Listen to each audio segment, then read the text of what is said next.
I will call the meeting to order then.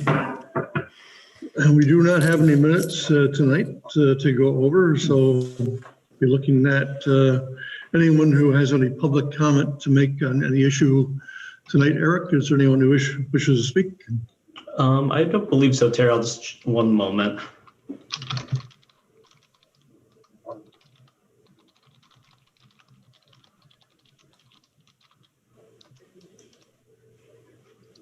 We just have the folks joining us for the interviews right now. Sure.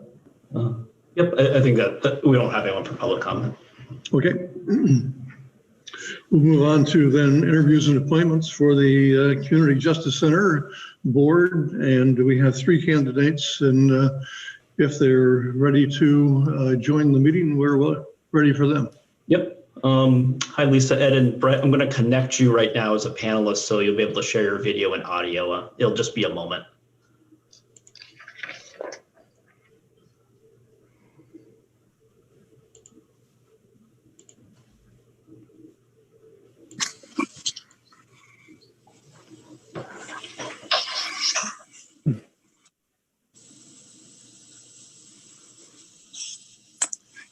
Can you hear me, Eric? We can hear you. Good evening, Mr. McKay. Good evening. So we have three candidates tonight for the CJC. We have Ed Townley, Brett Lindemuth, and Lisa Braden Harder. They're with us tonight, and we have room on the CJC for all three candidates. They come highly recommended to us from both the police department and from the director of CJC, Crystal Lee. So what I'd like to do is to ask each of you to give us a little brief outline of your background and why you'd like to be on the CJC board. And I'm going to go from left to right as I see you on my screen, and we'll change that as we go along with questions. So Brett, you're first up. Okay, my background is law enforcement. I've been an officer in Richmond for 7 years, and the last year I've been an officer in Heinsberg.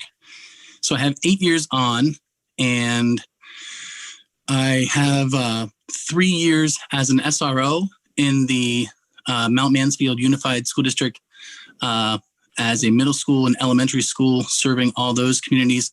I find what most appeals to me in policing is the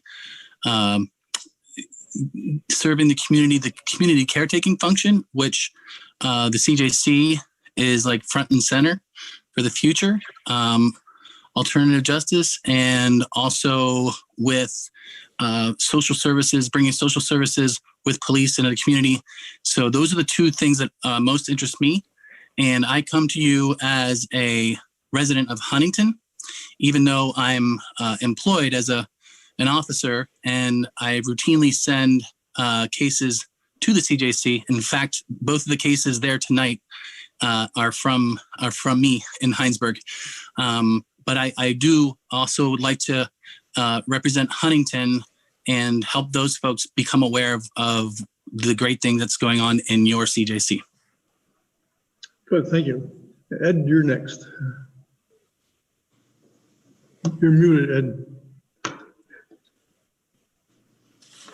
Still muted. My background is very different. I'm actually finance, accounting, and retired last spring from the CEO position of Cabot Creamery. But my connection with the criminal justice is actually through one of my sons, who has been through the process 3 times for 3 different things that he was turned in by his parents for doing. And I couldn't have been more excited and loved the outcome that came out of those 3 sessions, which really started a relationship with Crystal Lee about what you do and the importance of what you're doing. Because in each of those cases, he didn't really understand what he was doing wrong until he got into the middle of trying to make repairs, real repairs. And it has kept him out of, I think, a lot of trouble. I have 2 adopted kids. They both have special needs. So in both cases, they don't connect every single dot. And sometimes it takes a little bit longer to get there. And so I see my ability to maybe be on there is as a parent with a special need child who may need a different kind of direction and help to get there. And maybe it's more repetitive. The other thing that I'm doing is I'm on the board for Vermont Special Olympics as the other volunteer type of thing that I'm doing. So, but I would be very excited to be part of this panel. Thanks. Lisa, you're up. Hello, and thanks for letting me speak with you tonight. I'm an ex-CEO as well. My background was in artificial intelligence. I was a researcher very early in my career and then started a company around big data. and grew that all the way to an IPO in Australia about 5 years ago. And then I stepped away from that and spent a couple years studying social impact, took a couple of fellowships in Boston and learned all about social impact. And currently I do some mentoring with entrepreneurs, primarily in Africa. And I'm also, as a local volunteer thing, excited about this as well. As part of the training, I've really seen some transformation in a couple of the people that I've observed. And I think they've left with skills that help them to be better citizens. And I'm just really convinced that it's a great way to approach this. Good. Thank all three of you. I'll open up to the board for questions. Gordon. So I don't really have any particular question. I do have a comment on all three. Hey, Brett. I'm very thankful and impressed that you all want to be a part of this board. What I like from what I've heard is the diverseness that you each bring. So a different perspective, because I think that's really what this is about, because lots of folks come from a lot of different backgrounds. And I think every single person that spoke.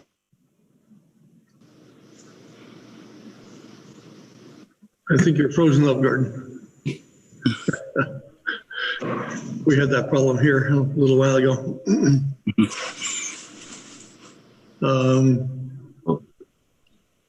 Other folks who have questions or comments before?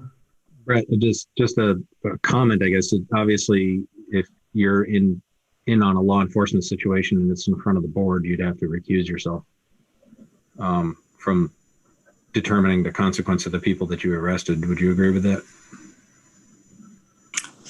That's a question for me, correct, Brett? Yes. Yeah.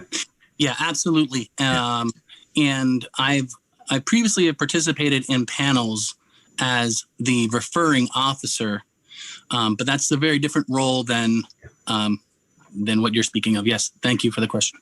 Okay, and then being from Huntington, you may know people named Pecor who own Beaudry's. Very good friends of mine. Yes. Yeah. Have you had the chance to run into Mike O'Brien? He's a very close friend of mine. Yes. Mine too. Yeah. Excellent. Thank you. Thank you, Ted. So we should extend the what I call the conflict of interest question to the other two candidates also. And the question is how would you recognize a conflict of interest and what would you do? And Brett, you seem to already answer the question. So maybe this is really a question for Ed and Lisa. So Lisa, how about you going first this time around? Yeah, I certainly understand the concept of conflict of interest. I'm not sure where it would apply here. I mean, I'm just a citizen in town and then don't have any other interests that would play into this system. So. And maybe I erred and I should have led into it. It might be somebody you know. Well, that's a very good point, right? I'm sorry, I don't know enough about you right now, but for all I know is you started up a company in Vermont and it might be an employee who comes before you or a competitor's employee. Fair enough, right? Yes. Those would be good situations to avoid. I agree. Okay. So I would add on to that given my two boys and some of the kids that they know and the ones that I know, I would definitely be recusing myself from anything that would involve other young adults that I know from either a personal standpoint or ones that they know personally. Okay, good. Thank you. Any further questions or comments? No. I'd be looking for a motion then.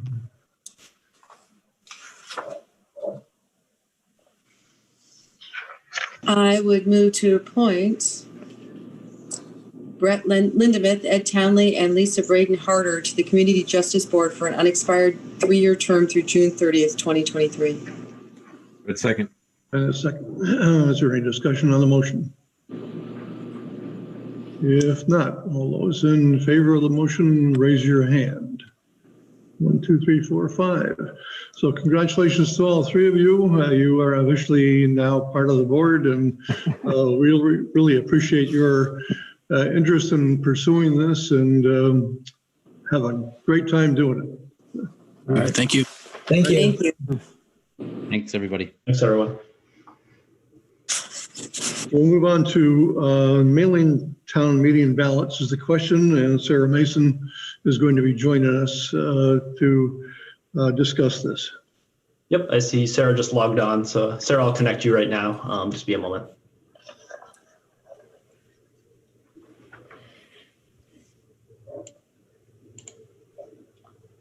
And while we're getting Sarah connected for the board, this is continuing discussion we've had this month on town meeting logistics. And update for earlier today, Governor Scott did sign H48, which among many other items allows a town to mail ballots to all active voters, active registered voters for town meeting. The select board can decide whether to mail ballots to our 7,600 active registered voters with this authority granted. If the town does not do that, we would still follow the usual process for folks to request absentee ballots. So Sarah's connected now. I'll turn it over to her for kind of more discussion points on this. Hi, Sarah. Hi, can everybody hear me? We can. Great. Well, happy to be here after seems like a long month or two trying to get to this point. We have heard from the governor that he's approved some legislation to make some changes if anyone chose to do that. You know, some of the smaller towns are the ones that are really leaning towards postponing because they want to keep things on the floor and do it outside when they can. I haven't heard many other larger towns, you know, moving their date around. And of course, the other option is mailing ballots to everyone or sort of sticking to our usual protocol, which is to, of course, always have a polling place open 7 to 7 on Tuesday. The Armory is rented. They're completely on board. That would look a lot like August and November, which would be really controlled with the amount of people coming in at a time. We're really lucky that that building is huge. They've done a lot of remodeling in there. We had that whole floor, August and November. It was very easy to stay pretty distant. So I feel like the safety pieces and all of the equipment and PPE that I was able to procure for August and November, we were able to keep. So I have all the plexiglass, all of the sanitizer and anything you could ask for. We still are in possession of all of those things. So anyone that was there August or November, it will look very similar. Plus, you know, the community was very receptive to voting by mail. I think it'll be on a lot of people's radars. I've already had emails and phone calls about getting their ballots for March. I'm probably up to maybe 20 requests, and that's just people that know it's coming and they want to be proactive and do it the way that's going to keep them safe. So that's good news without any kind of outreach or communication or education. I haven't, you know, done anything yet as far as getting the word out until we sort of decided, you know, what we were going to do. But I think that the Williston community is pretty well trained in the ways of voting, you know, early or by mail or in person. And the big issue that I think we all know about, because I know Eric and Terry had some outreach over the week, is coordinating with the other 4 towns that make up the Champlain Valley School District. So that's sort of what we were sort of all waiting for, is to get to this point where we have approval from the governor and then seeing what all 5 towns plus the school can agree to do. So, whoopsie. Sorry about that. I swiped on my mouse a little too briskly. So I know the school board is meeting this evening. Williston is on, obviously, this evening. I want to say Heinsberg. There is another town. Hopefully, somebody will be the first and second to make a motion and a decision so that we can all sort of get together and coordinate and move forward with our efforts one way or the other. Well, questions for Sarah?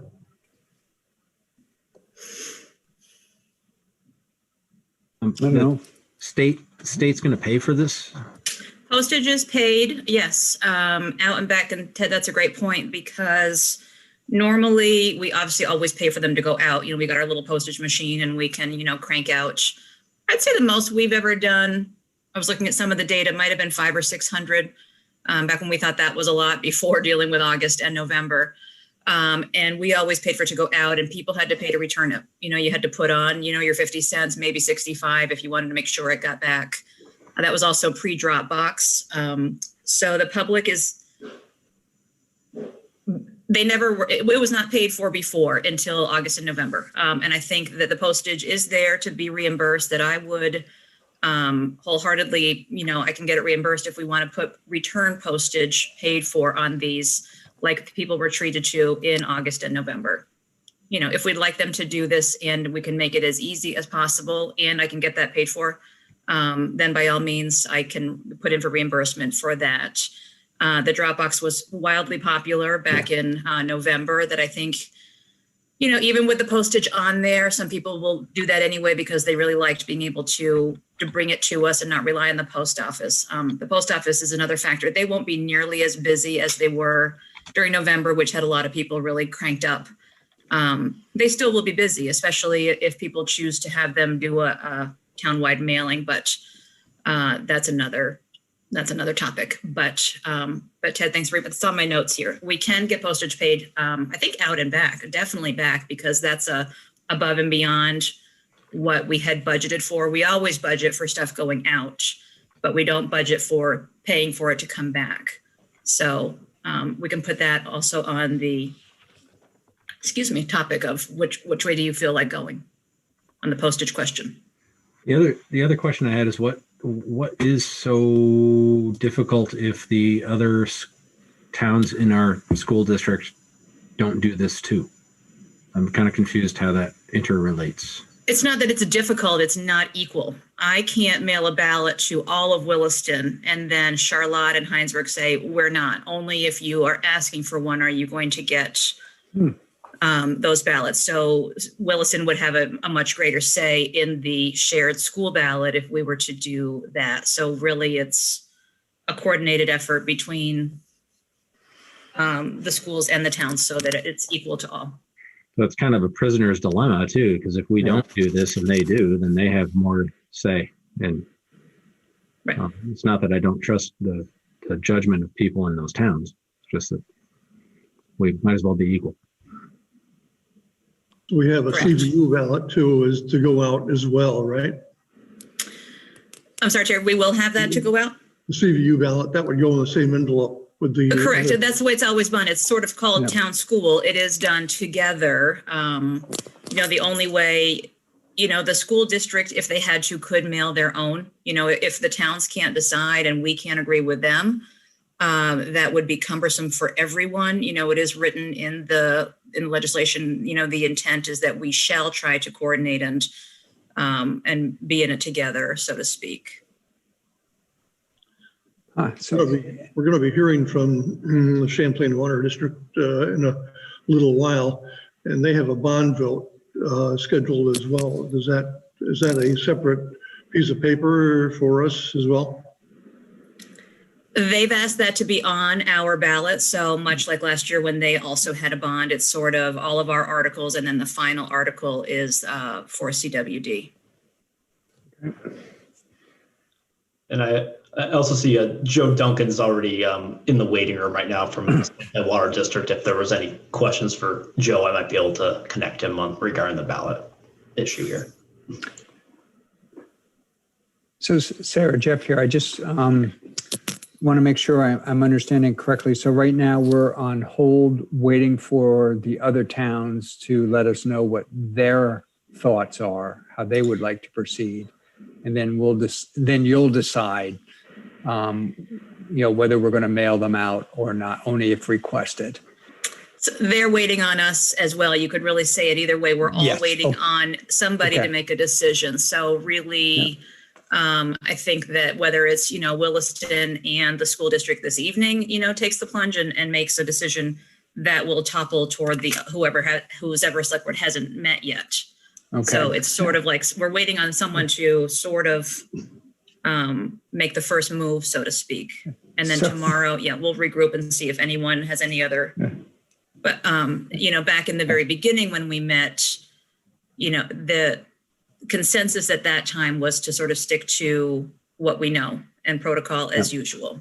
And I didn't hear a lot of wavering from clerks and or towns since then.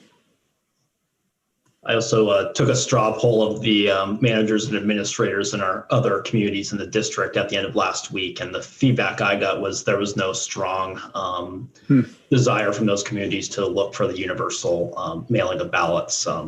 Some we're going to discuss, some, I believe Shelburne, their select board wasn't going to discuss it. They're just going to carry on. But nothing was official with a firm motion, but that's the sense I got from the other towns. So let me ask a question. I don't exactly know how to phrase this. Isn't it, and correct me where I'm wrong, isn't it our, for lack of better words, our job? Shouldn't a goal of ours be to maximize participation in the democratic process? And particularly since all indications are the state will pay the cost of doing that, the big cost, the postage, shouldn't we be, advocating for not only Williston, but the other communities to maximize participation? Yeah. Yes. I mean, I'm not sure that's directed towards me or to anybody. It was an open question. I'm sorry, sure, anybody. Sarah, I didn't mean to. Yeah. No, that's fine. It certainly is the argument. I mean, that's sort of the point. It's kind of, August and November. It was the same theory there. And on the flip side, you still have people that are very staunch in if you would like to be a part of this, then you need to participate of your own volition. So that's sort of the other camp. So I hear what you're saying. No. Okay. Jeff, I guess I would throw out there at you that very first comment that you made was, don't you feel part of it is to be participation? My feeling is this mail-in just takes us one more step removed. I'm not a fan of this. I'm more a fan of let's be a group and do this together as opposed to defaulting to mail-in. I liked what you said. I just liked it from a different perspective. I mean, and maybe post-COVID, we would want to reassess, but given it is COVID, for those people who, I don't know, not receiving it in the mail is going to be an impediment for them to vote. They can still request it. Sure, but given COVID, maybe we should go the extra step and make sure everybody gets a ballot. And it sounds like the state is willing to pick up the tab, or at least the majority of the cost, which will be the postage. Maybe I heard that wrong. No, that's correct. They will pick up. They will pay for the costs that are incurred to have someone facilitate that process with me. Yeah. Sarah, I got confused when you were talking about what else gets mailed. I mean, would the ballot relative to the school budget be mailed as well? If we are in agreement that everybody wants to mail to everybody, then it would be. Who's everybody?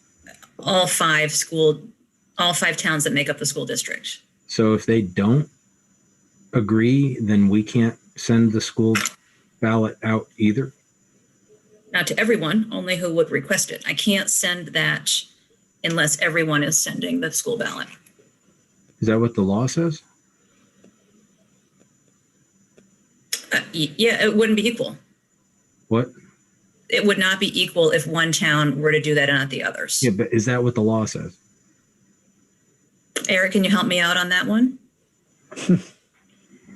From what we saw, it didn't take a firm stance, Ted. It said that it recommends that all the towns collaborate on a decision, but it didn't make a firm direction either way from what we read. I guess, and we don't need to spend a lot of time on this, I don't mean to protract it, but I'm not a fan of this. We have to be equal in terms of how we get the ballots out there. If one town, whatever mechanism it uses, maybe just people are just more apt to vote in one town versus the other. I just don't see that as being a factor here. I mean, again, it gets down to that concept of the concept behind democracy is participation. And if one town whatever means obtains more participation other than doing something like paying people to be there or providing free ice cream or something, maybe that starts to get, why wouldn't we? I guess I just don't get it. I guess that's a way to put it. I guess we should clarify. I guess we could do whatever we want with the Williston town ballot only. Yeah, it's. But we're not hearing you say, Sarah, now I'm sitting listening to what Ted said. I'm not hearing you say that the governor's order said that it has to be. It's a recommendation. So that makes it even worse, in my opinion, because it's not a firm guideline. It's a fence post thing. And Yeah.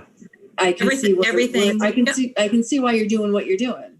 Everything says shall and intent and is recommended, and but it's it doesn't loose. say must. Right, it's Shall very is loose. not a must. We had a call with Will from SOS the other day, and it's very vague. The school has never done their own mailing, but if that is what it comes down to, then they can. You could read it that way as well. I guess I default to my favorite phrase of what could possibly go wrong. I'm sorry. With all due respect to you, I'm just like, if you don't have some definitive guidelines, I can see why you're taking the stance you are. And therefore, Jeff, I would sit there and go, I'm not in favor of this if you don't have some more definitives. Ted, Gordon, anybody got some thoughts? I'm trying to look at as I'm reading H48 as passed by the House and Senate and was signed.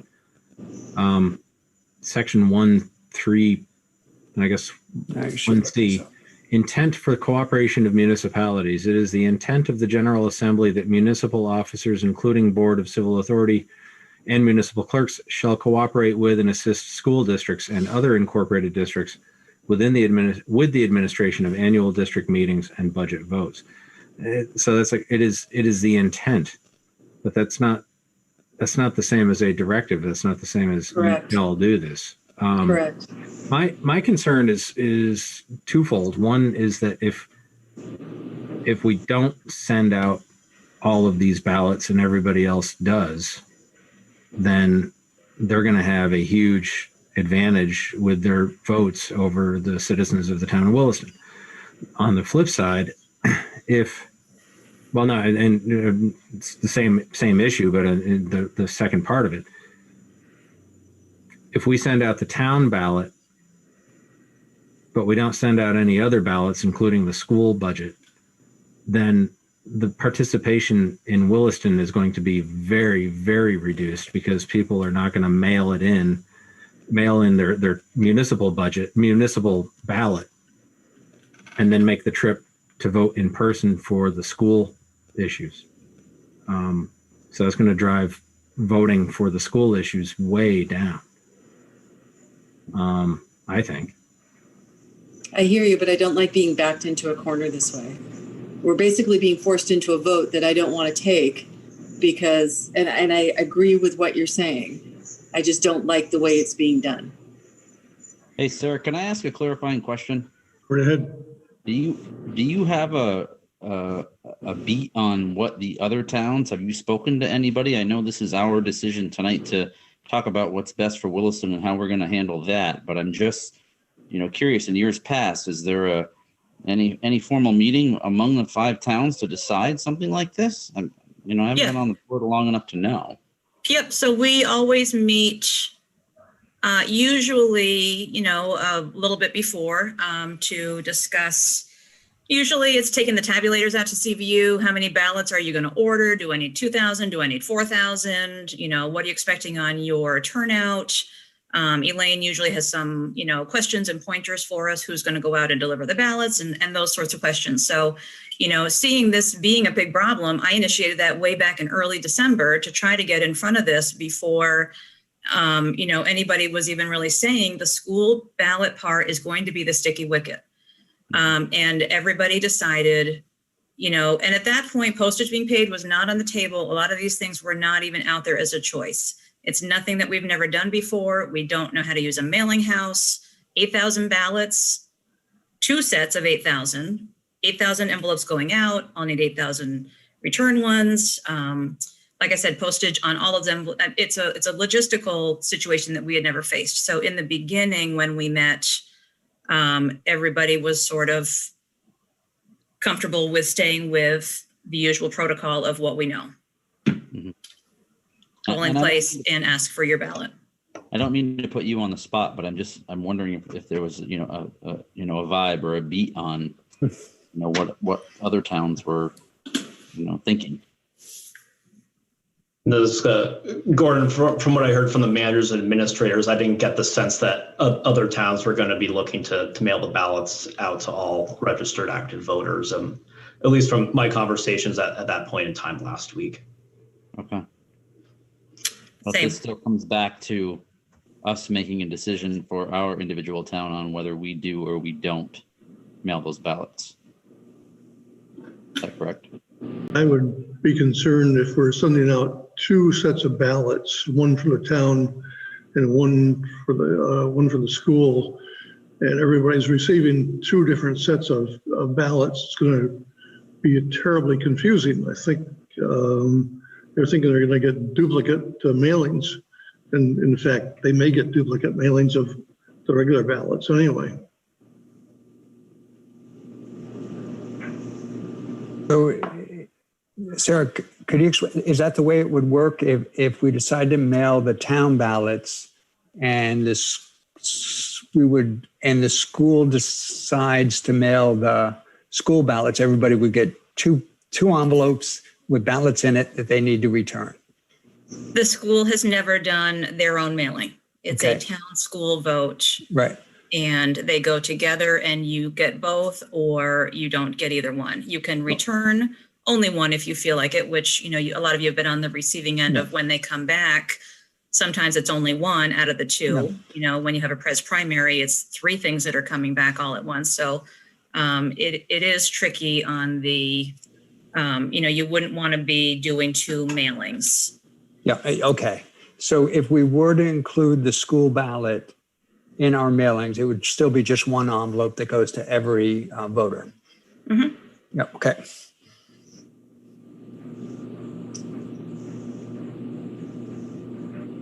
If we're going to do this, we would need, I presume, a motion to do it. I believe that the law probably requires us to have a positive vote on it if we're going to do it. So let me ask a question a little bit differently.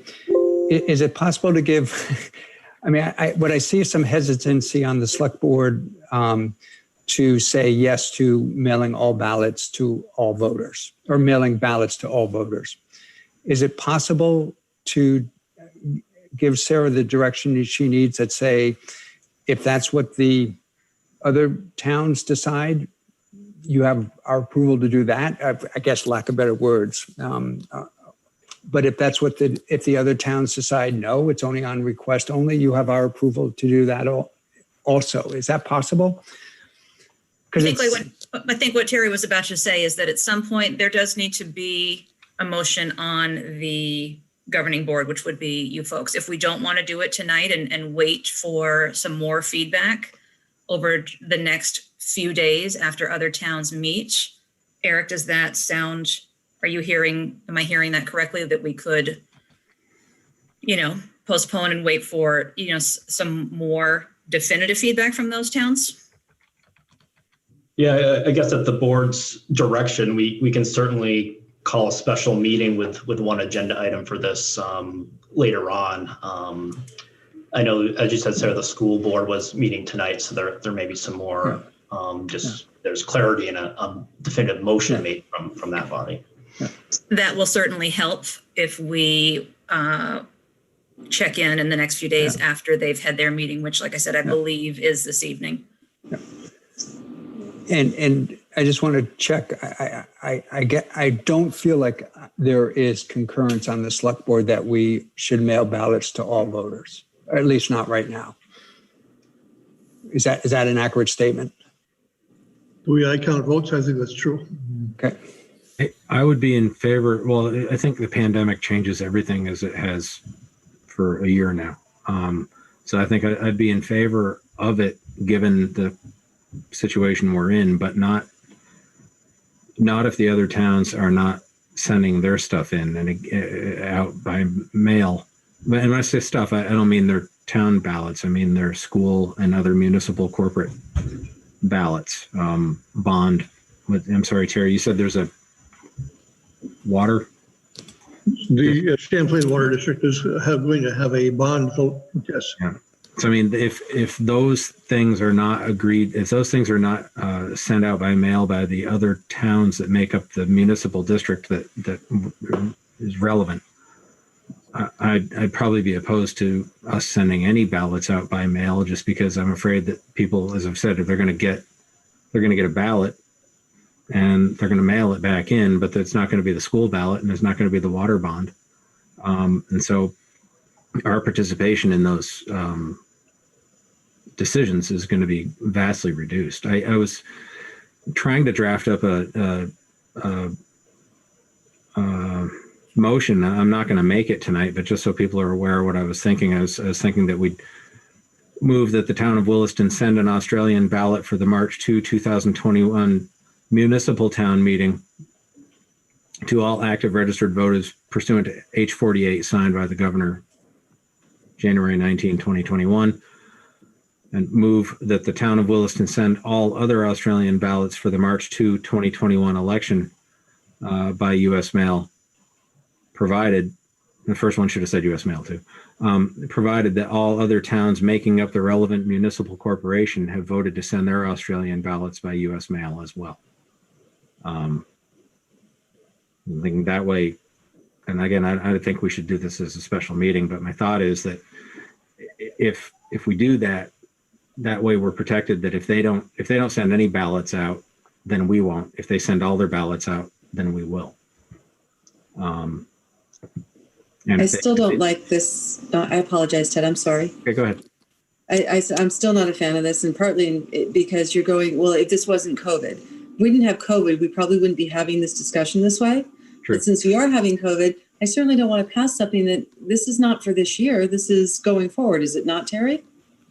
No, We'd have to change it again, don't we? We want to do something different, or it's only for this year. only for this year. My motion only says March 2 to 2021. I still don't like this, and because it's putting it's just it's a fence posting thing. Let's see who steps forward and makes a decision, and then do that. But the way we're doing it, it's like, oh, we'll do it if you'll do it, and I don't know. I don't feel like anyone's taking a concrete decision.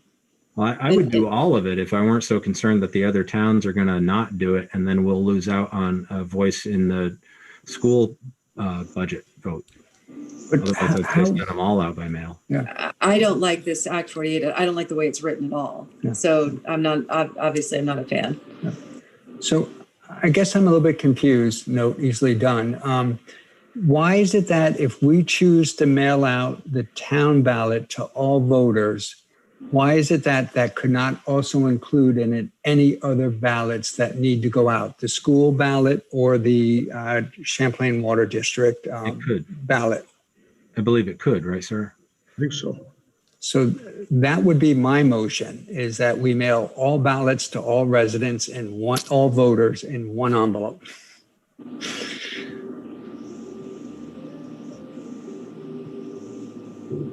So are you making that motion tonight? I guess so, yes. I would need a second then in order to consider it.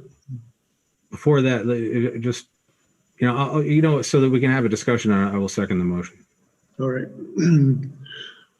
We're open for discussion. My question is, if we did that, and again, I'm not opposed to it, but my understanding was that if we sent everything out by U.S. mail for the March 2, 2021 vote, and the other towns didn't send anything out, that would somehow run afoul of the law. But I guess it actually doesn't, because it just says it's the legislative intent that will cooperate. And while we're trying to cooperate doesn't mean agree necessarily, I think.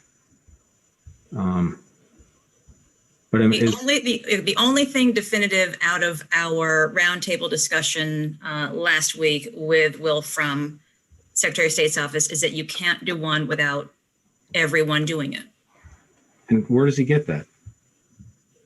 Well, it's an unfair question. I think it's for you, just a sir. general issue. Like you said, like if we didn't do it and everybody else did, then we're not putting in the same participation into the CVSD, the CVSD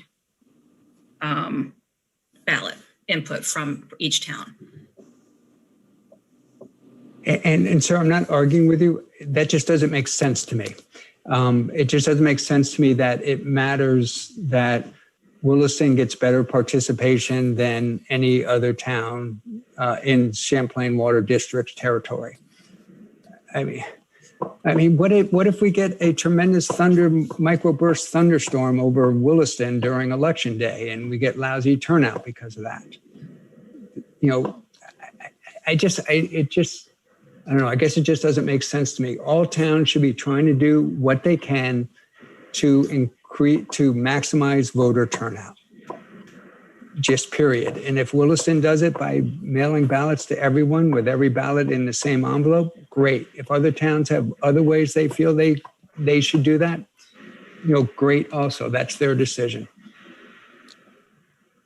I think and perhaps so you can correct me if I'm wrong, the legislation that passed gave the authority to the Secretary of State to set the parameters around the elections.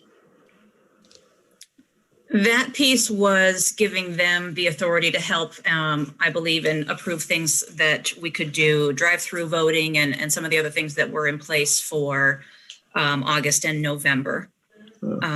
You know, they could help oversee and give us some more guidance in this election, which is really a local election, not so much federal and state, when they tend to step in and give more guidance and offer more assistance.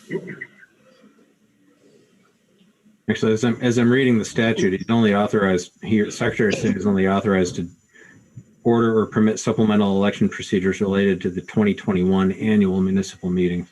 It's not like forever. Oh, yeah, right. Right.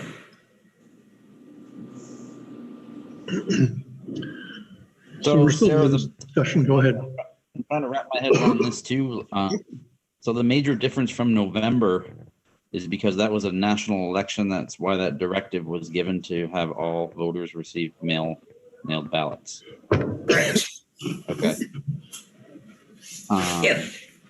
I mean, I guess I'm not opposed to that, just because I'm hearing Jeff's argument of everybody maximizing getting the same opportunity with the ballots. But I also want to make sure, I guess I want my cake and eat it too, what the other towns are doing. Because I see that point where one town does one thing and one does another. That's a very different playing field. So, The same. I don't know if I'm ready to make that decision tonight for me, because I definitely at least would want to vibe on what other towns are doing. So, I mean, they're not obviously going to. I can't hear you. Gordon. Right, Gordon, I think you put it well. Another way of stating it is that everyone needs to be allotted the same opportunity. And if Shelburne mails, you can't have one town getting something that the others aren't doing if we're all supposed to equally feed into the CVSD election. So like you said, the opportunity should be the same for all 5 towns participating in the Champlain Valley School District's election. So I guess that's another way of phrasing it. The opportunity needs to be the same, equal. I don't know how else to sort of phrase that. So that was a good way to state that. Yeah.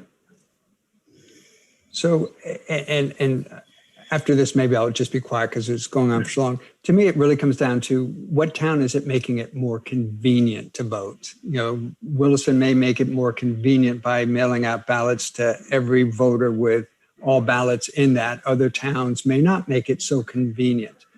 I wouldn't equate convenience to opportunity to vote.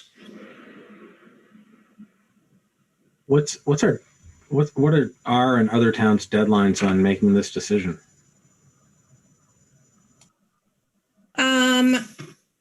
Well, I'm not sure that there's a hard and fast deadline, except that if, like I said before, if everybody needs to vote, mail to everyone, then it's a matter of getting the supplies in order. The Secretary of State's office is the one that supplies us with all of our envelopes. And so a lot of it is the logistical piece of that. We're still waiting until Monday, the 25th to even finalize a ballot, because that's the consent deadline. So that is the deadline that really is holding up a lot of the town meeting sort of all the deadlines that sort of go right in a row. We're really hanging on next Monday, since you can't really go forward with any sort of ballot making until you pass 5 p.m. next Monday. So certainly at that point, because then it really is bing, bing, bing, and having to get the ballot proofed so they can get them back for February 10th. And in the meantime, I'll need 16,000 ballots from Montpelier and line up with a mailing house to do this for us. So it becomes just a timeline of logistics at that point. So I guess I would say no later than, Monday the 25th, we're waiting on so that we can finalize the ballot. So sometime between now and Monday.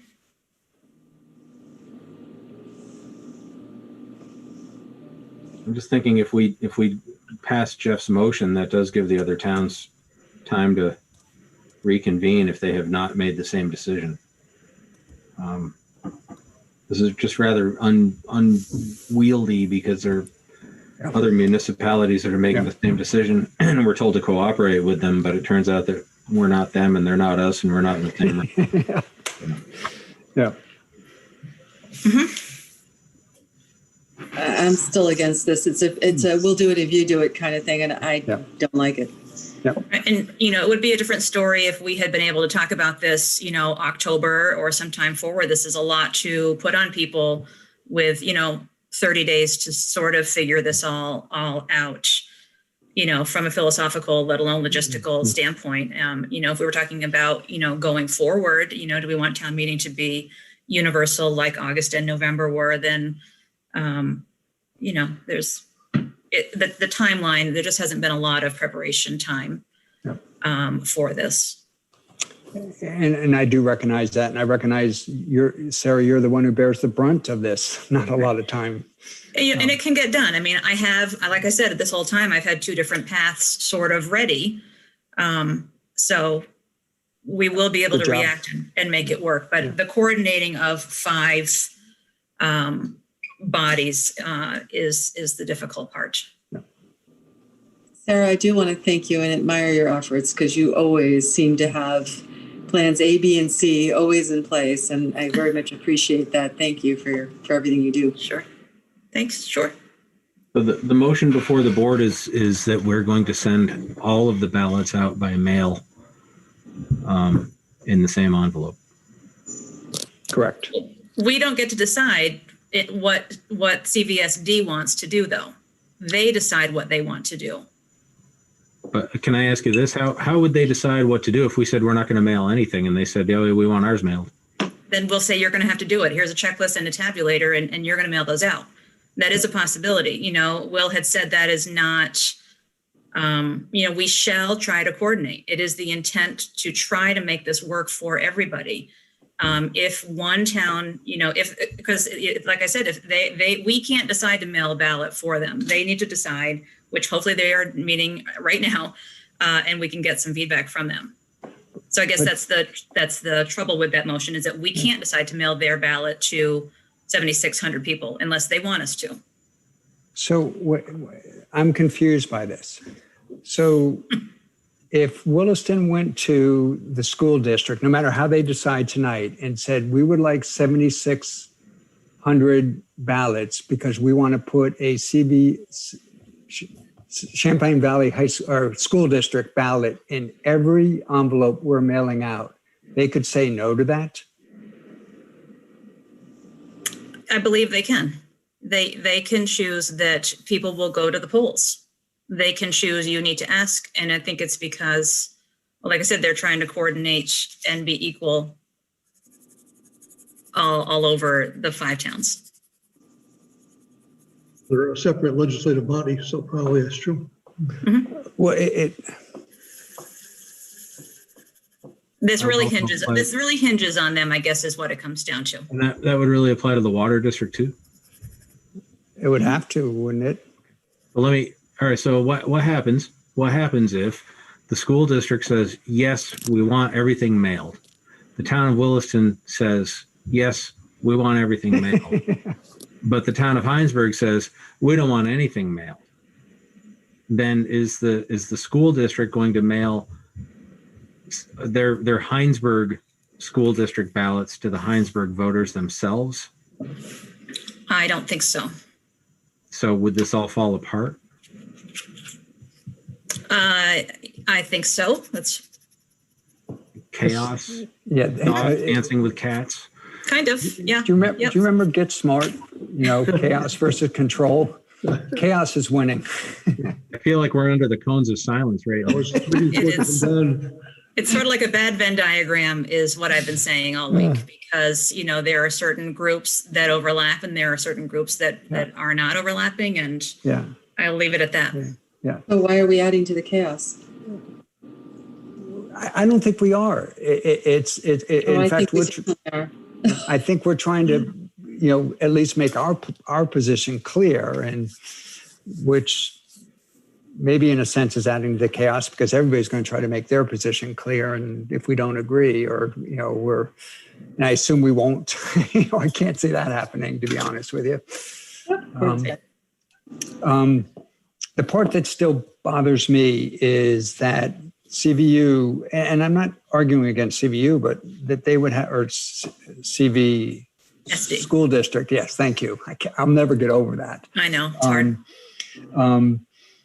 Would in a sense, I'm going to use the word care. It's probably not the right word, but would care that Williston chose to mail out their ballots to all residents. That kind of boggles my mind. I get the level playing field, but I think every community should be interested in maximizing, and by community I include the school district, maximizing voter participation. So I just don't get it why they would be able to or want to say, no, Williston, you can't mail our ballots out to every voter. It just boggles my mind. Sorry. Further discussion on the motion. Terry? Yeah. I don't know if the board's interested in having Joe Duncan discuss Champlain Water District's position. He's offered that if the board is interested in hearing from him on this topic. We should hear from Joe. Half the municipalities were, well, not really, but yeah. Yes. So yes, you plug them in, that would be great. All right, Joe, I'm going to connect you right now.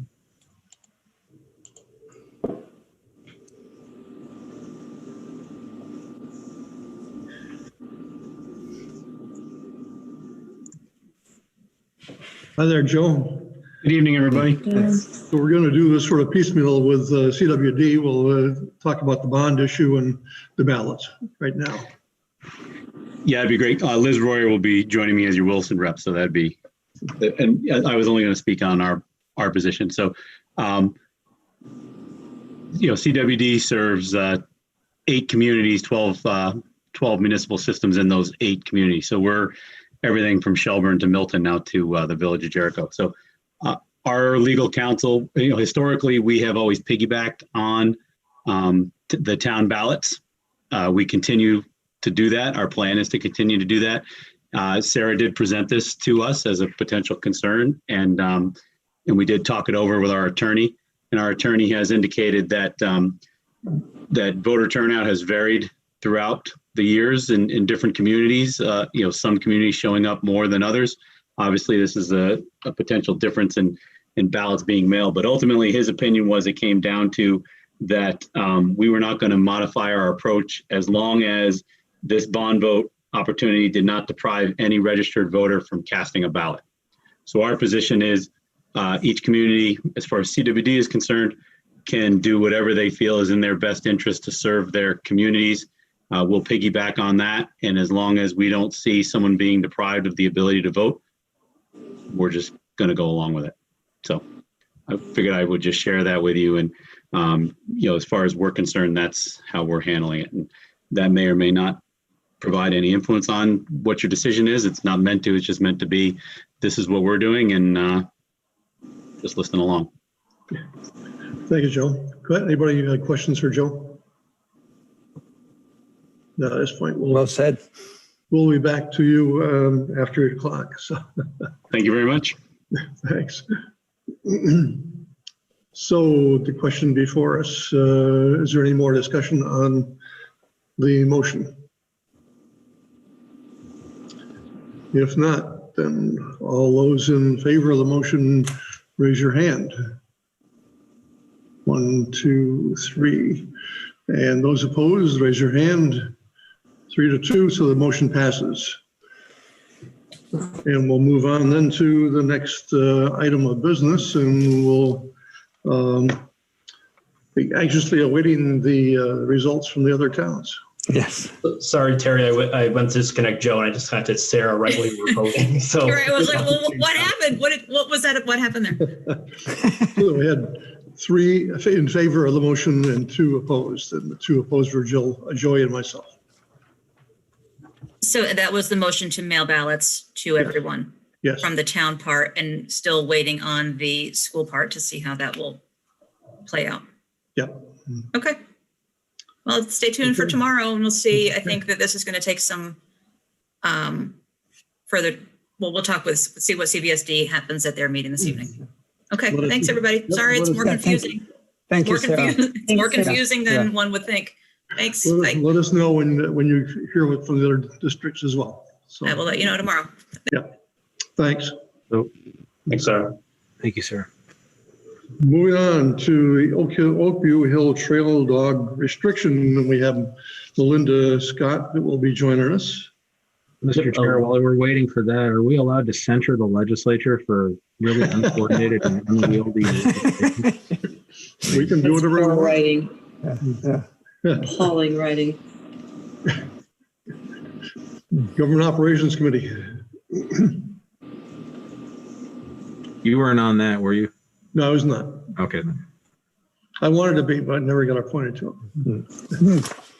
Yeah. And Terry, just so apologies, I was trying to deal with some Zoom things as the board was voting there too. So just so I have it clear, the motion is to approve the town to mail out all the municipal town ballots, all residents, registered voters, but to wait and hear on the school district, just so I have this clear. Yeah, No. I believe the motion was to mail all ballots to all voters in one envelope. Okay, that's Thank you for, yeah. yeah. I will. I'll coordinate with Sarah to inform our other municipalities of that motion. Thank you. Yeah. And I'll get Melinda connected.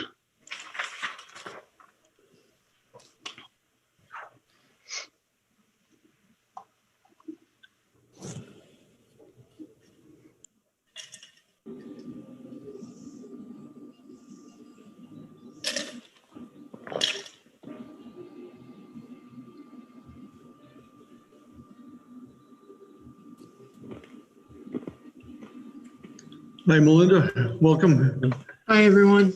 So we're up to you and your memo that to Eric and to us regarding the banning dogs on the Oakview Hill trails. So if you'd give us a brief understanding of what you wrote, and people are listening in as well. Sure. So the town maintains a trail network that's entirely on the private land of Mike Isham and Helen Weston, owners of Isham Family Farm. The town acquired a trail easement to build a trail on the property in 2001. And, similar to other trails, as the population's grown, the use has increased. In the last few years, this trail's become very popular for dog walking, and this has brought issues that have become increasingly problematic over the past couple of years, and now are untenable for the farmers. So the problems are just, people letting their dogs run through the fields, people and dogs straying off the trail, disturbing wildlife, disturbing farm animals, running over crops, a lot of different things, not picking up after their dogs or leaving their dog do bags behind are some of the issues. So our current leash pet ordinance and our country park policies dictate that when you're on a trail that's on a town-owned property, your dog can be off leash, but it has to be under voice control at all times. If a trail passes over private property, the dog has to be leashed. And part of the reason for that policy is because a trail easement only allows public access in a narrow corridor, 10-foot corridor where the trail is. And if dogs are off leash, they're not remaining in that corridor. So leashing a dog is really the only way to make sure that we're abiding by the conditions of our trail easements. And,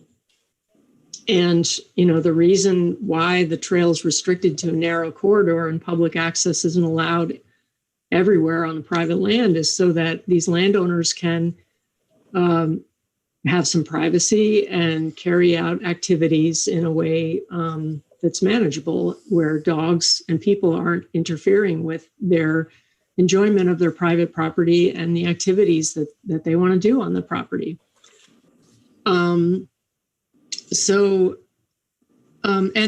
The Oakview Hill Trail system is unique in that the trails are right up, like they're right next to the activities happening on the farm. They pass around the fields and around the meadows where Mike and Helen are, doing things and growing crops, pass through the sugar bush. So it's really imperative that, that the people stay on the trail. And we have worked with the landowners over the last several months to try to do outreach related to these rules and to ask people nicely to follow to follow the rules and keep their dogs leashed. We've put up lots of signage around the property. We have published articles in the Observer, posted things on the town website. We have talked to people out there, and still people are disregarding the rules and letting their dogs off leash and leaving their dog do bags behind. So at this point, it has really become untenable. And we wanted you to weigh in on this policy change that we're proposing. We would like to, at this point, not allow dogs on the Oakview Hill trails. And yeah, that's for all those reasons. Just people are just not following the rules, and Thank you. Thanks, Melinda. Questions for Melinda on the issue? No, more just a comment of, I'm so sorry to see it come to this. This is so regretful, but I completely understand their position, and it's actually interference with their use of their land and be able to use it in a productive manner for their livelihood. I mean, you can't do that. Yeah. And it's really a shame that, a small group of people are causing this kind of a thing, but I think that's the only message you can get. I know Mike and Helen well. They're neighbors just down the road from me. And I think it was a incredible opportunity to have an easement like that. Yes. And hear, that abuse of public, and not only the abuse, but repetitive abuse of, the outreach of signage, communication through the Observer and or word of mouth.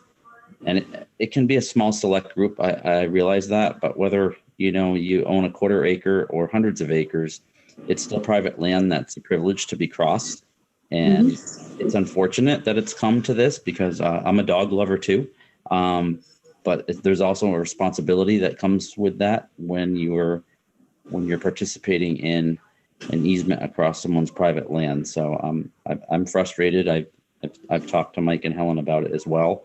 And it is unfortunate that this has to come to this, but maybe this message will be received loud and clear. And, who knows what the future holds, but right now I'm in agreement with that. And I just would also, I'm sorry, I just would also add, just for the record, along with Gordon, I mean, I'm a dog owner, so to take the position that I do, it just tells you how upsetting all of this is. One question, Melinda. Hey, Jeff here. My question has to do with education and enforcement. So let's say we make a decision tonight that dogs are not allowed on Oak Hill trails, the Oak Hill Trail. Folks are going to show up because they've showed up in the past with their dog. I guess my question is what do you see in terms of enforcement, either or education? Does that make sense? Yeah. Because, type thing, today dogs were allowed, tomorrow they aren't. People aren't going to necessarily realize that things have changed. Yeah. So we would try to get the word out as much as possible through our website, Front Porch Forum, and we would post signage right at the trailhead saying dogs are not allowed and explaining why. And you're right that our ability to enforce is extremely limited. So we really rely on people, people out there using the trails, or Mike and Helen, to be our eyes and ears. And I would say also putting the message out there that if people are not going to obey that rule and are going to continue to bring their dogs, that we'll have to put a chain across the parking area and just close the trail, at least temporarily. But yeah, I think we would rely on Mike and Helen's observations and them letting us know, either, people haven't been bringing dogs, people are still bringing dogs. But yeah, it is a difficult issue because we're not out there all the time. And, Okay. All right. Good. Thank you. So staff is looking for consensus tonight on the ban of dogs on the Oakview Hill trails. Is there any further discussion before I ask for a straw vote and get a consensus? Terry, I just want to mention that Mike and Helen are on the line. And they said that they may want to make a comment to the board tonight as well, if you'd like me to see if they would like. We'd be happy to hear from them right now. Sure. Okay. Mike and Helen, I'm going to hit the button to unmute you. We should be able to hear you in a moment. 1 second.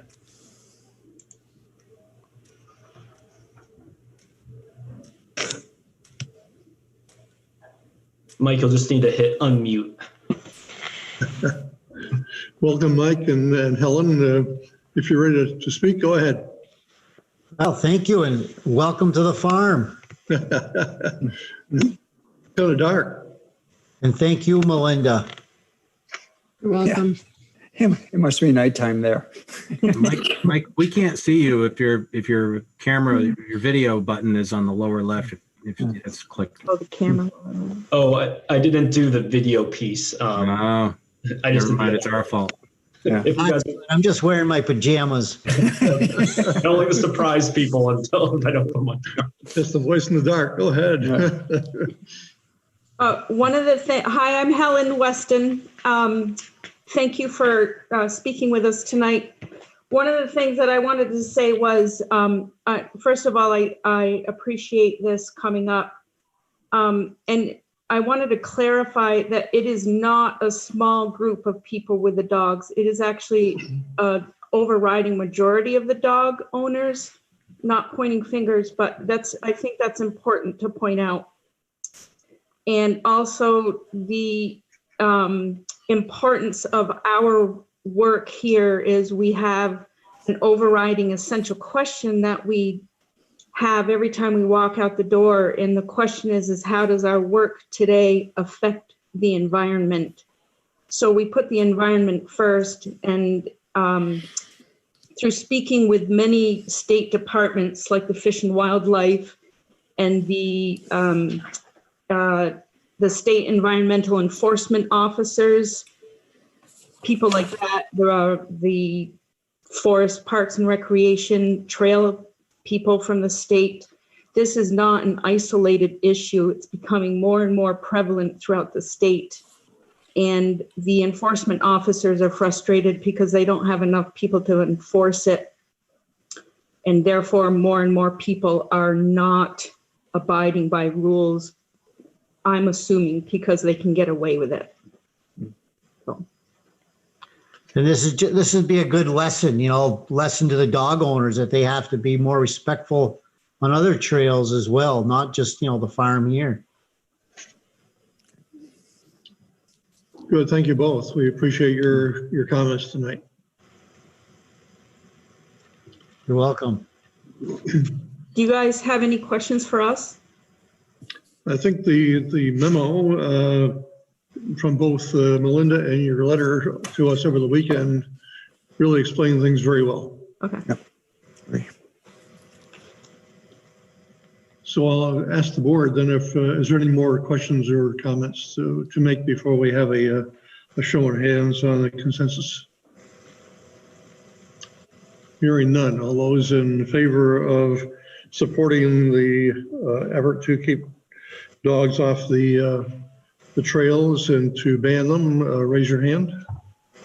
1, 2, 3, 4, 5. So we have a unanimous consensus on this, and so we'll move on. But thank you both for coming to talk to us tonight.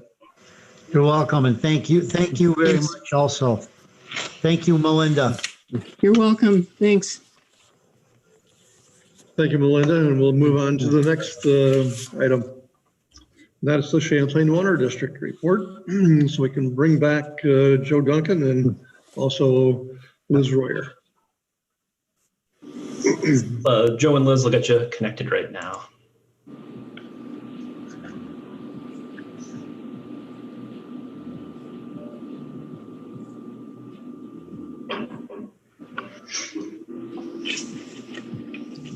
So welcome back, Joe, and I see Liz's blank there, but there she is. So Joe is a general manager of CWD and a Williston resident, and Liz Royer lives right next door to me. So. Yes, and congratulations, Terry, on your great-grandchild. Hi, everyone. If you don't know, I'm the elected Williston commissioner to the Champlain Water District.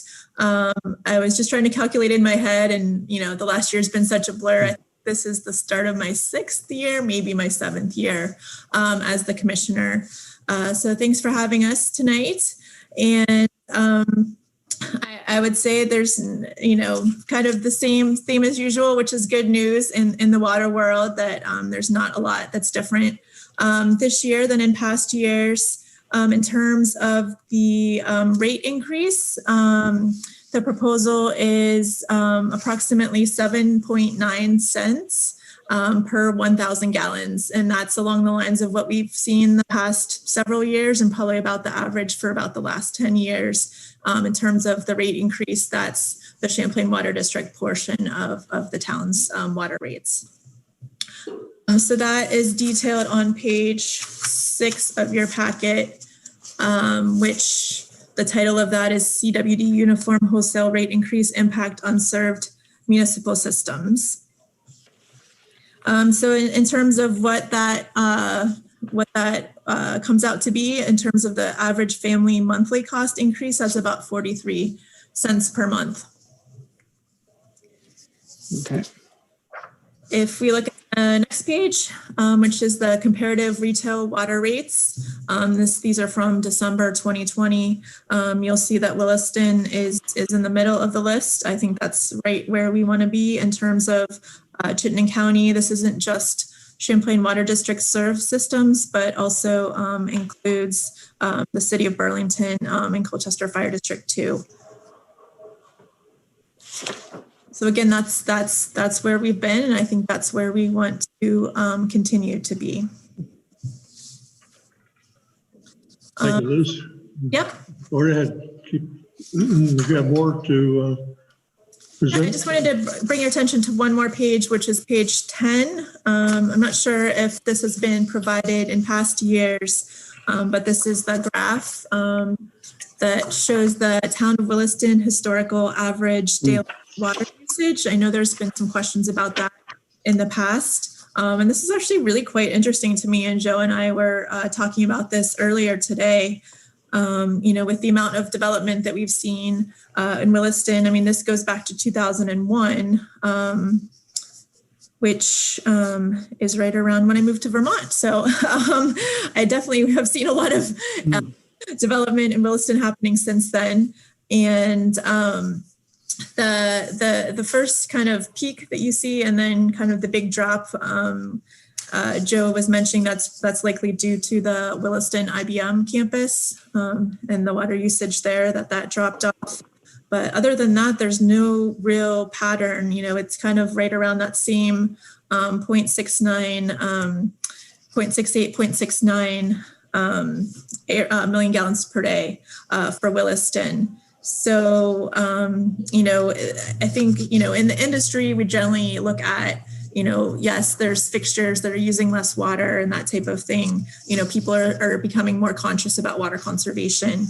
But I just didn't know if the select board had any other thoughts on those numbers and why they've remained so constant over the last 2 decades, basically. So. Thanks. Questions for Liz? 2 quick ones, I hope, Liz. How are you? Yes. Good. How are you doing, Jeff? Yeah, good. And this isn't, don't read anything negative in that. I'm on the, I'm not sure what page it is. It's the one that talks about the uniform, CWD uniform wholesale rate increase impact on served municipal systems. Yes. And it's just a curiosity question. How do you estimate what the Williston rate will be in the future? We don't know what it will be. For everything we know, Bruce is going to come in when we set the rate and push for a big increase. Maybe not due to the wholesale water rate, but due to other reasons. Yep, I'm going to throw this one to Joe. Yeah, so the answer is we don't know, Jeff. Okay. And so what you see there is we basically just show if each of the communities takes our new revised wholesale rate, applies it with no other changes to their rate, that's what you get. So, so if the town of Williston does not choose to do anything with increases this year, you're looking at a $5 increase. Usually most communities have some sort of rate change in there. The city of South Burlington as an example, and they went up and it's a $7 a year increase because they added $2 in their portion of their O&M budget. So each one's going to vary. We don't try to predict that. Okay, all right, and pretty much what I figured, but I wasn't sure, so I thought I would ask. And then I'm going to go to that chart you were just talking about. Yes. And my curiosity, and for some reason I seem to be the only one curious about this on the select board, is we call it attachment A, and it actually has to do with sewage allocation. And we do basically the same thing, except we use a 5-year rolling average to look at what is history telling us in terms of how should that help us predict what we should do in the next year, and also to a degree in the next 20 years, because our attachment A really is a 20-year forward-looking document. So my question is, and not that I have an answer for that, I'd be very curious how the water use tracks against sewage, generation, and see if there's a correlation there. Yeah, that would be definitely something to talk with Bruce about, to see. Generally there is. I mean, assuming based on my knowledge of the sewer served area versus the water served area, you want to make sure that those two areas are common. Yeah. And that you don't have any large users outside of one or the other. But generally, Williston tends to be, the sewer and the water corridors tend to be about the same. So I have to believe that they would track pretty well. And then obviously, as you know, Jeff, one of the challenges for you might be, although Williston's generally a tight system, all things considered from a sewer perspective, usually you expect a percentage lost in sewer usage versus water usage unless you have high inflow and infiltration. So, so those are all things that you have to kind of look at, but generally they do tend to trend similarly. Yep. All right, good. And I don't know the answer to that, but yeah. So while I have that, the one thing I did want to point out is take the opportunity to let you know, we had the discussion on CWD having a bond vote, and we will be on the town article, however it is which sounds like mailing it all out. We would be on that town article. And what we're doing is we had an opportunity. I don't know if you recall, last year we had bond articles for a project in what we call our Essex West Pump Station project and our Colchester South Tank Loop project, both regional projects. The Essex West project actually plays a really strong role in assisting Williston's low service area, which is essentially everything from Route 2A west towards Williston. It's all fed off of the tank that's at Maple Tree Place. We call that our Williston West tank. And so by relieving some of the stress of some of the pressures of trying to get water out of our Essex tanks, it will help with how we serve that Williston low area, as we call it. But so with those two projects, we wound up applying for drinking water SRF funding. It was a total of 3.5 million, 2.6 million for Essex project and 900,000 for the Colchester South Tank Loop project. Both of them qualified for subsidy, and the SRF program has a different way of handling grants. They don't give grants, they only give loan subsidy. So essentially, we got a 75% grant, if you will, for our $900,000 project in Colchester, and we got a 45% grant loan forgiveness for our $2.6 million project in Essex. And so we were looking out at, I know we kind of talk about this every year, we are trying to stay ahead of our infrastructure by reinvesting as much as we can, because what we can keep in good shape today, we don't have to make reactive fixes in the future. So doing it in today's dollars in a controlled manner. So because we've gotten almost $1.5 million in subsidy off of that $2.6 million project, we looked and said, you know what, we can keep our debt service and our annual loan payments the same if we look at at repurposing almost $1.1 million in projects that underran in the past. So it turns out to be 1.09067, but call it 1.1.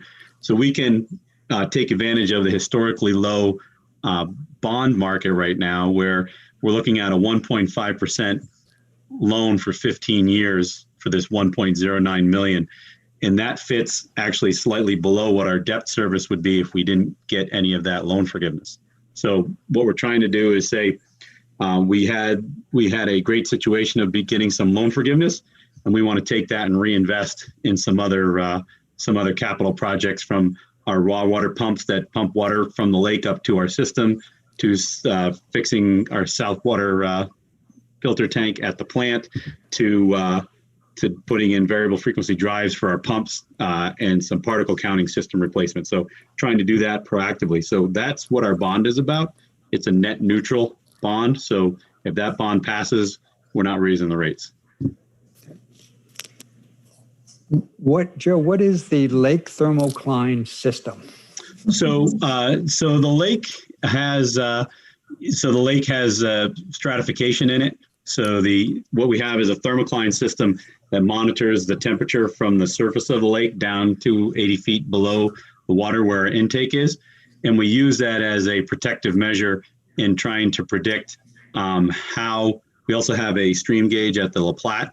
So what we're doing is we're monitoring stream conditions, erosion conditions, sediment conditions, combined with where we know the thermocline is based upon the monitoring of the temperature across that, and we use that to fine tune our filter system in order to anticipate what we think we're going to get for increased turbidity coming into the plant. Huh, interesting. So if I could repeat back, just see if I got it anywhere close. You're using this system to predict what the water coming into the plant is going to look like, so you know how to treat it best. Yes, correct. Yep. Cool. It's one of the few in the world, we're told. Yeah. We put it in about 15 years ago, and it's reaching the end of its life. So we're looking to replace it. Okay. And then my other question had to do with the bond amount, down to $67. Yes. Usually people round around here, but. That is the exact amount of 4 bonds that we had recently that underran their budgets. Okay. So essentially what happens each year, our auditors come in and say, how much unused bond authorization are you carrying? And every year we give them $1,090.67 for the past couple of years. And this year we said, you know what, if that's just sitting out there, and why not take advantage of it? So it's a very specific number for a reason. Yeah. But you have to get bond authorization, even though you already got, these are underspent bonds. Yes. Yeah. Okay. Because they were specifically identified. One of them was for a Colchester South tank. Another one was for a water line, for our cross tie. So they all had specific purposes. Yeah. So we now need to generally repurpose them. Yeah. Okay. Any Understand. further questions? Good luck with the vote. Thank you. Any further questions for Joe or Liz? Guess not. We thank you very much for coming tonight. Yeah. Even by Zoom, we appreciate you being here. Well, thank you. It's good to see everyone. Yeah. All right. See you. Take care. Thank you, everybody. Have a great evening. Thanks. So moving on. Capital budget and program, and Eric and Shirley will be on tap for this. Yep, getting Shirley connected right now. And our presentation on the budget tonight for the board, just kind of wrapping things up and summarizing our changes, look for the formal motions. And Shirley has a couple small updates to make to the board, as I tasked with giving everything a final check over the last week, and has some good news of some additional expense reductions she identified. So I'll wait for Shirley to share that. Well, sorry. Can hear you, Shirley. Yeah, I just can't get my video to work for some reason. There we go. Yes. Sorry about that. Right. Hello, everyone. Right. Oh, is this it? The last discussion about budgets until September? You don't know how sad it makes me. So I just wanted to go, Eric put in the materials, the possible budget changes. So I just wanted to review a couple from last week that I found.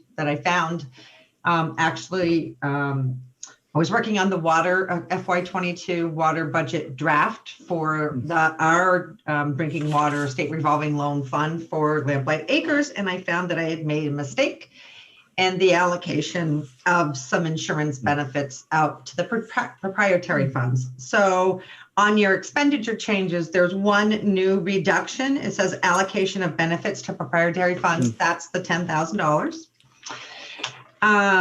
And then on the revenue changes, there's, so this takes into account the changes we talked about but hadn't reflected previously, that fund balance, we were able to reduce that by $16,600.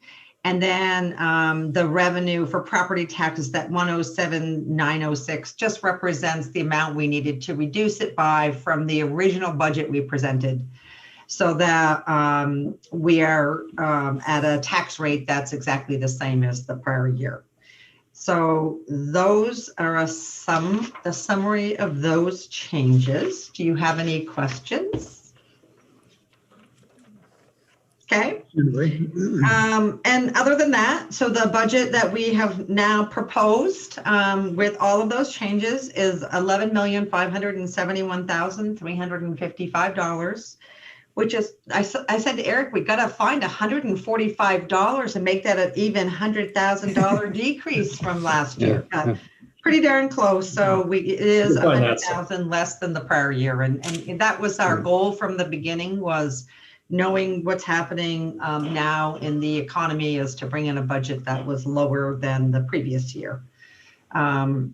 So I think that's all I needed to cover, to just summarize where we're at for you to ask questions or make a decision.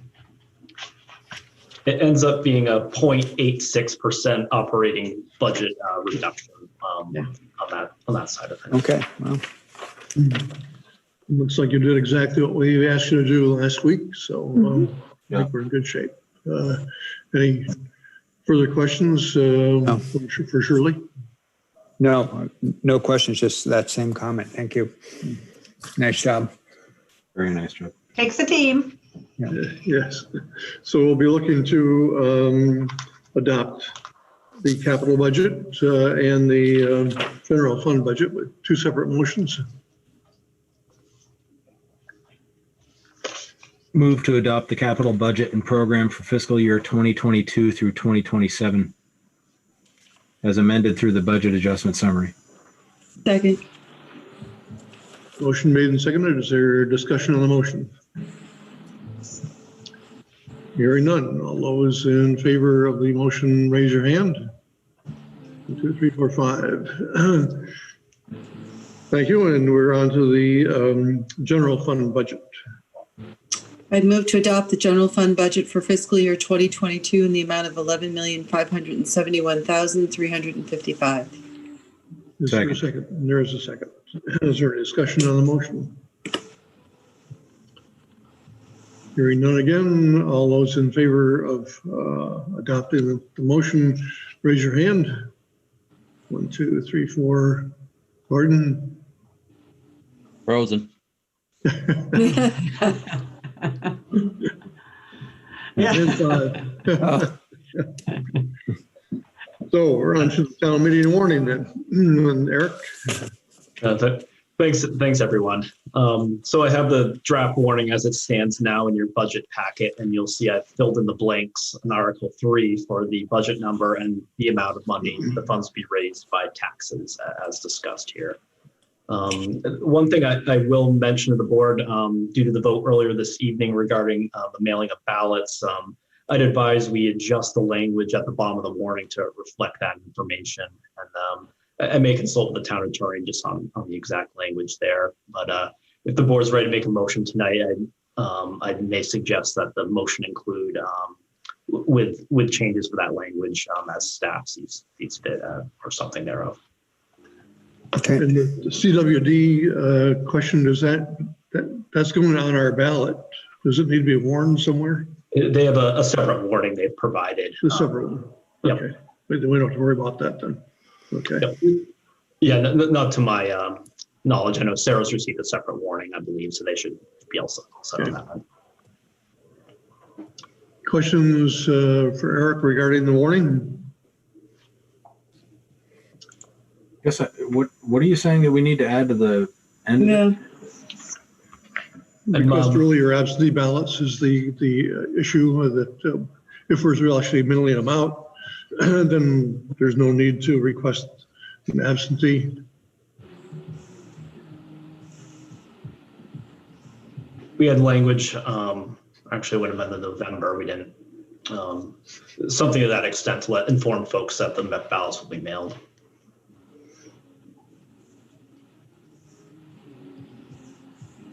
I'd be looking for a motion to approve the warning with any changes that may be warranted regarding the ballots, the amendment of ballots.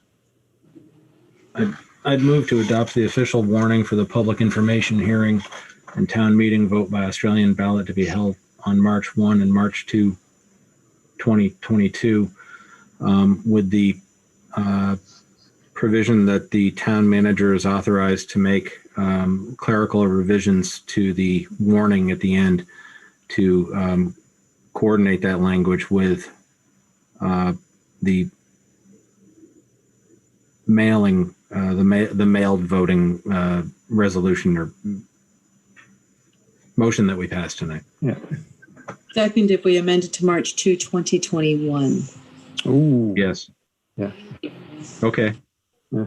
All right, not bad. Good idea. Sorry, Ted. Just it's a year out, you know. Yeah. And I think I have a motion and a second. Is there any discussion on the motion? Hearing none, all those in favor of the motion, raise your hand. 1, 2, 3, 4, 5. All right, moving on then to the Regional Unified Planning Work Plan Project List for Williston and Eric. It's quite the agenda item title, but last note on the warning, I think the board should probably sign this in person if able. So I'll let the board know when I have this set. And just stop by the town hall to sign it, and we'll get it posted in our 40 to 34-day window here. So the Unified Planning Work Plan Project List, this is something the board receives every year. It's from the Chittenden County Regional Planning Commission. It's development of their annual work plan to appropriate funding they get from a variety of sources. Typically see project requests from both the Public Works and Planning Department. We just had Public Works this year. Spoke with Matt, and Planning's pretty busy with the RPC's help with the form-based code project. So they'll be focusing on that. Public Works has 2 projects, and I confirmed with Bruce today, there's no local match for either of these projects if they're funded. One's a continuing inventory of our ash trees with the emerald ash borer ongoing issue. And one is looking at intersection scoping study at Cottonwood Crossing intersection to see if a turn lane may be warranted at some point. So staff presents this list for the board's consideration. And with your motion, this would go to the CCRPC for its consideration as it develops its work plan in the coming year. Okay. And I just want to, on the Cottonwood Crossing Route 2 Talcott Road intersection, so there's no match. I guess my question is we won't need to use impact fees, transportation impact fees to help pay for that. Yep, that's my understanding, Jeff, that this would just be a request for that state and federal money to use a local contribution towards it, according to Bruce. Okay. Any further questions? That's just a scoping study, not the actual projects. Yeah. Right. Yeah. The actual project will be, I assume, a whole different story. Yeah. Yeah. Probably. Any further questions for Eric on this?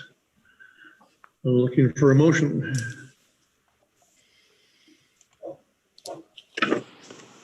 Move to approve the projects proposed for inclusion in the Regional Annual Unified Planning Work Program for fiscal year 2022. Second. Is there any discussion on the motion? Hearing none. All those in favor of the motion, raise your hand. 1, 2, 3, 4, 5. Okay. Moving down to the 2020 Equalization Study Report. And Eric again. Yep. Kind of another item the board sees is about this time every year. Our annual equalization study for the CLA was complete back in December. Town Assessor Bill Himmons reviewed that report, which is included in your packet as well. Bill feels this study to be a fair measure for the town in 2020 for the CLA. His recommendation is that the town would not appeal that, as we have done in a couple of years. And for the board's process, I would just ask the board pass a motion to accept the CLA report on the recommendation of the town assessor. Questions for Eric? Sorry, Eric, I have 2. I'm on the second paragraph of Bill's memo, and the sentence reads, "One area of concern is the ratio of moderate priced homes compared to the higher priced homes impacting the COD." And I just didn't understand why the moderate priced homes compared to the higher priced homes. What that comparison was, I guess I just don't understand what that sentence is about. Yeah, Jeff, I can follow up with Bill directly on that. My impression it's part of the full formula to come up with the COD. I wouldn't want to misstate what Bill's intention was there, so I can. Yes, and Bill and I can have that conversation. It just, I understand, I think in basic, the theory behind COD, and that's why this just doesn't make sense to me. And then my second question is Bill makes the comment that 8.33% is considered statistically accurate for a town of Williston size and density. And I always thought COD was something you wanted to have as close to zero as possible. And I believe under state statute, if you exceed 10%, don't you have to go ahead and do your reappraisal? So that sentence just doesn't make sense to me again. I can follow up with Bill. Yeah, these aren't big deals, but I would like to try to understand, make sure I understand what Bill's telling us. Sure. I'll get an answer for the board this week on those 2 points. Sorry, thank you. That's good. No problem. Any other questions for Eric? If not, I'm looking for a motion on this as well. I'd move to accept the 2020 Equalization Study Report. Second. Is there any discussion on the motion? If not, all those in favor of the motion, raise your hand. 1, 2, 3, 4, 5. Very good. Then we're up to manager's report. There's a couple quick things I'll touch on my written report this evening. We've had a boiler go in the town hall annex in the winter here. It's about 23 years old, so we're going to have to replace that through our building contingency fund. And there's actually 2 boilers in there, and both boilers were installed at the same time. And the boiler that has failed is behind the other boiler. Notwithstanding that this factored in decision, but I, speaking with Bruce, our HVAC firm, can replace both boilers, and Bruce feels the price we got was very good. He thought we were going to pay for one boiler that we can replace both boilers at. So I've asked him to go ahead and replace them both being the same age, and hopefully resolve that issue in the annex and let them have them some more heat over there. They've gotten by the last week, but it's one of those things we'll have to address here. Yeah. And we've also hired another individual for a highway department to put the highway division back at full strength, which was good news to hear in the past week as well. Other than that, staff's continuing to work hard in our modified operations environment, and I just continue to recognize the hard work and creative energy of the staff to continue to provide high quality service to our community in these COVID operational times. That's all I have this evening for the board. Good, thank you. Under other business, we have a couple of things. The memo that you got from Emily Heyman regarding the Better Places grant from the state of Vermont. Eric, want to speak a little bit about that? Sure. Yeah, Emily's taken the lead on this for us. That's a state grant program looking to enhance public spaces, and our approach here is we could get some additional equipment to aid in our meeting spaces outside. And then we've explored some different picnic tables, benches, a canopy, and these can be utilized during COVID, especially as meeting places for staff and members of the public. Our intent is also have these as portable, so we could have them in area outside the town hall. We could also put them on the green near the library. The library and the central school were supportive of this idea as well. And the conditions of the grant is it's tied to the designated village center. So there's also some additional things we could try with those if we're setting up some outreach or pause points around town.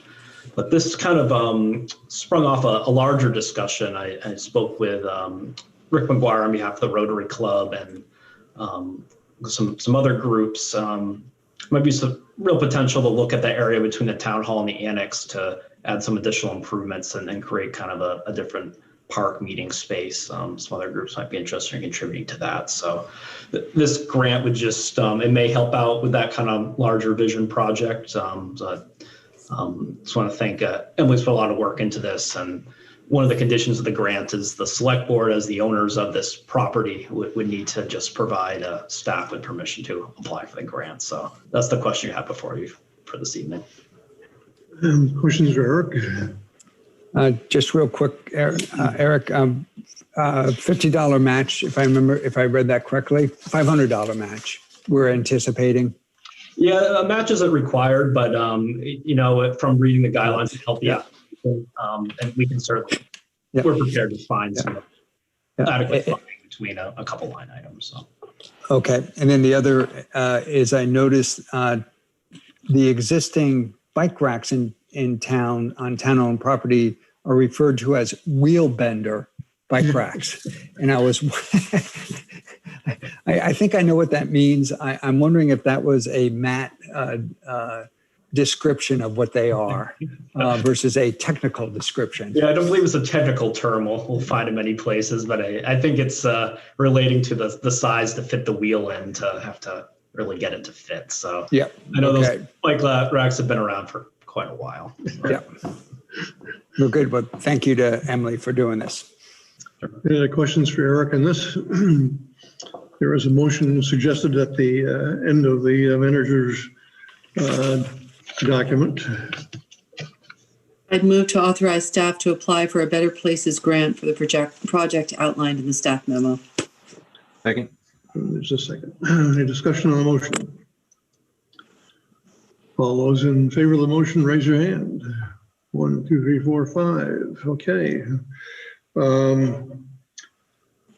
Any other business we need to take up tonight? We're not planning on meeting next week because that was a meeting date that we put in place in case we needed it for budget purposes, and it appears we don't need that. There is a possibility, I suppose, that we might come back for a special short meeting to discuss mailing of ballots, but my guess is probably not, but we'll see. And